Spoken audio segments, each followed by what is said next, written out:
Coucou à tous, j'espère que vous êtes en pleine forme. Alors ça fait un petit moment que j'ai pas publié de vidéo, il s'est passé pas mal de choses ces derniers mois. Nous voilà de retour, aujourd'hui en tout cas. Alors le sujet que j'ai envie d'aborder aujourd'hui, c'est celui de ce qui se passe après la vie, ce qu'on appelle la mort techniquement, mais qui n'en est pas une au sens concret en fait, parce que c'est juste une continuité de la vie qu'on a ici. Alors, ce qui m'amène aujourd'hui à aborder ce sujet-là, c'est que ces derniers mois, il y a eu tout un tas de synchronicités, de livres qui se sont présentés à moi aussi, qui me sont tombés tout cuits sous le nez, et qui font que ça m'a amené à changer encore plus le regard que j'avais déjà sur cette partie de l'existence. Ce qui m'a amené aussi à des contacts avec l'autre côté. Il y a tout un tas de nouvelles choses qui se sont mises en place, où il y a eu pour moi des expériences télépathiques dans un premier temps. Alors, comme ça s'est manifesté spontanément et que c'était bizarre dans le sens où, même s'il y a des contacts habituels au niveau des guides, là, ça se passait sur un plan plus concret au niveau humain. Donc forcément, ça surprend et j'ai eu envie d'aller vérifier si j'étais pas en train d'avoir une hallucination, ce genre de choses. Et j'ai commencé à faire des tests avec des amis qui ont bien voulu se prêter au jeu. Donc les tests ont été concluants. Et ce qui s'est manifesté spontanément, ça a été d'aller utiliser ce type d'outils pour établir un contact avec l'autre côté. Alors, par le passé, j'avais déjà utilisé d'autres méthodes pour pouvoir communiquer avec nos proches disparus,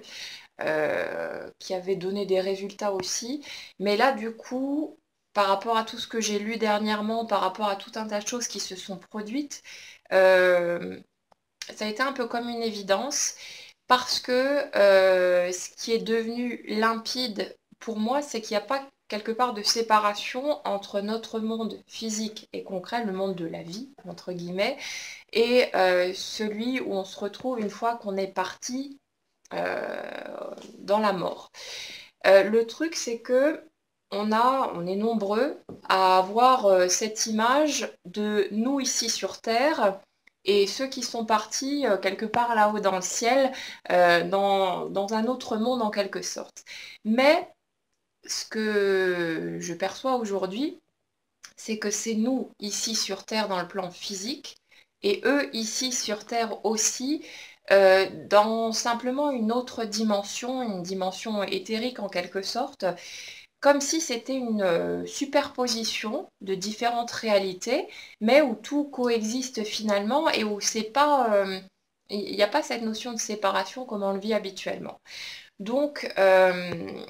j'avais envie de discuter de ce sujet-là, de communiquer à ce propos, parce qu'il y a beaucoup d'idées fausses par rapport à la mort. Alors, ça reste bien sûr mon point de vue, mon vécu par rapport à, voilà, à ce que je vis quotidiennement et par rapport à tout ce qui s'est passé ces derniers mois, ces dernières années aussi. Mais je vous partage mon point de vue, comme je le fais d'habitude, et puis après, chacun prendra ce qui résonne pour lui ou pas si Monsieur Bailey veut bien nous laisser continuer la discussion. Je ne sais plus où j'en étais du coup. Oui, on a souvent des idées toutes faites sur la mort et notamment à cause de tous ces charmants films qu'on voit au cinéma ou à la télévision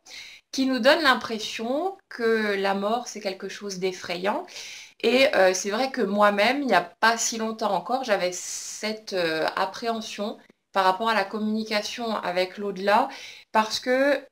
il y avait toujours ces images de zombies et toutes ces conneries qu'on voit à la télé qui me trottaient dans la tête et qui faisaient que j'avais un regard pas forcément très rassurant sur ce qui se passait de l'autre côté.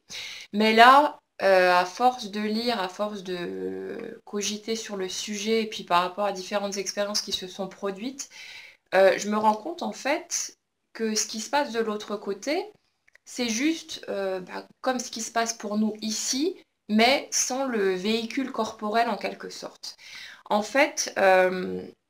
c'est comme si quelque part, dans l'expérience qu'on appelle la vie, on s'incarnait donc dans ce corps qui va nous servir tout au long de notre expérience pour vivre les choses de manière concrète. Et puis, une fois que ce qu'on appelle la mort arrive, notre conscience, notre âme, sortent de ce corps physique, retournent au monde éthérique, mais sans pour autant que ce soit la fin réelle de quelque chose. C'est comme en fait, si on allait faire, nous, une grande balade en voiture. Alors on va monter dans notre véhicule, on va aller se promener, on va aller explorer tout un tas de choses, et puis ensuite on va finir par sortir de ce véhicule et par revenir chez nous. Et en fait, cette image-là, elle correspond tout à fait à la perception que j'ai aujourd'hui des expériences de la vie et de la mort telles qu'on les interprète habituellement. Donc, c'est important de comprendre que la mort, c'est pas une fin de quelque chose. Alors, bien sûr, quand on perd un proche, c'est tout à fait normal qu'il y ait un manque de sa présence physique parce que c'est quelqu'un qu'on côtoyait plus ou moins régulièrement. Il y a des échanges qui ne se feront plus, en tout cas plus de la même façon. Et c'est vrai que c'est humain et légitime qu'il y ait cette sensation de manque, qu'il y ait une tristesse et tout ce qui s'ensuit. Mais quand on comprend que la mort, en fait, c'est pas la fin de quelque chose, que c'est juste une espèce de transition où on passe dans un autre wagon du train, comme le dit Paulo Coelho dans un de ses livres, euh, il n'y a plus cette souffrance qu'on peut vivre quand on a l'impression que la mort, c'est vraiment la fin de quelque chose, que c'est la disparition d'une personne et que plus jamais on ne se reverra, ce genre de choses. Donc il y a vraiment quelque chose qui s'apaise quelque part, qui fait qu'on ne voit plus les choses de la même façon. Et, et du coup, même s'il y a forcément ce manque de cette présence physique, comme quand on a un proche qui va faire un très long voyage dans un autre pays, du coup, on ne le voit plus comme on le voyait habituellement, donc c'est normal qu'il nous manque, c'est tout à fait humain. Donc c'est important d'accueillir cette partie-là, mais c'est aussi important de comprendre que la mort, c'est vraiment pas une fin, que c'est juste le passage dans une autre dimension, mais qu'on continue d'exister de l'autre côté, qu'on continue d'apprendre, d'évoluer. C'est pas non plus, ça j'avais cette image-là aussi qui me perturbait pas mal, cette perception de la mort où on se retrouve d'un coup comme dans l'espace où tout est vide, où il n'y a plus rien, où on est seul et voilà. Et c'est vrai que ça donnait une perception pas forcément très agréable de cette expérience-là et qui faisait que on n'avait pas forcément envie d'y aller non plus, ça faisait peur, quoi. Et ce dont je me suis rendu compte aussi, c'est que quelque part, tant qu'on a peur de mourir, ça nous pousse à avoir peur de vivre en fait, parce que quand on est pleinement heureux et qu'on vit des belles choses, on a l'impression toujours que le temps s'accélère. On le dit souvent, hein, ah là là, j'ai pas vu le temps passer parce voilà, on était bien, on a profité de quelque chose, une belle expérience, et du coup, le temps a filé comme un éclair. Et le fait est que, inconsciemment, en tout cas c'était mon cas, et ça vous parlera peut-être aussi,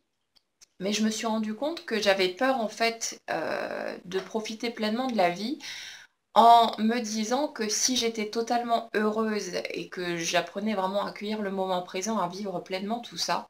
le temps allait passer comme une fusée et que ce serait terminé et qu'il y aurait cette expérience de la mort et puis après, hop, ce serait fini. Alors bien sûr, j'avais une conception quand même assez positive de l'au-delà, mais c'était pas suffisamment clair pour me rassurer complètement. Et du coup, le fait d'avoir changé ma conception de la mort, ça m'a changé la conception de la vie que j'avais aussi.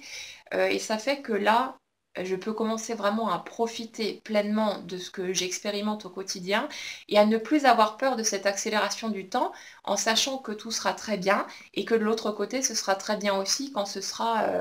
le moment. Donc, ça me paraît important d'apprendre à apprivoiser la mort en quelque sorte pour se rendre compte qu'il n'y a pas de raison d'avoir peur. que c'est une belle expérience quelque part aussi. Donc la vie continue de l'autre côté, différemment, mais de façon un petit peu identique malgré tout, parce qu'on continue d'évoluer, on continue d'apprendre, de progresser. Il y a du monde de l'autre côté qui est là pour nous aussi, et puis on sort de la dimension de l'ego. Donc on rentre dans une expérience qui est beaucoup plus libre, beaucoup plus sereine aussi, où l'amour inconditionnel est là, techniquement aussi par ici. Et voilà, donc tout ça pour vous dire que c'est une expérience qui n'est pas à craindre, mais je pense que c'est important de se poser vraiment des questions de ce côté-là, d'aller explorer un petit peu, de se renseigner quelque part pour se rendre compte qu'en fait, il n'y a rien à craindre, parce que ça nous permet aussi de commencer à profiter plus pleinement de la vie, de notre expérience, et, euh,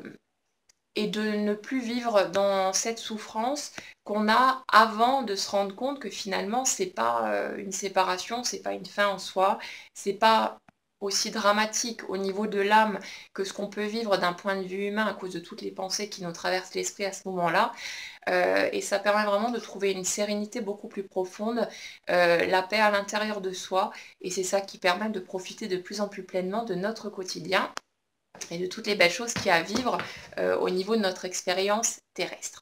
Voilà, j'espère que ça pourra vous aider un petit peu à cheminer vers votre propre paix intérieure par rapport à ce sujet-là. Je vous souhaite en tout cas une très bonne fin d'année à tous, et puis je vous dis à bientôt pour une nouvelle vidéo, un article ou autre.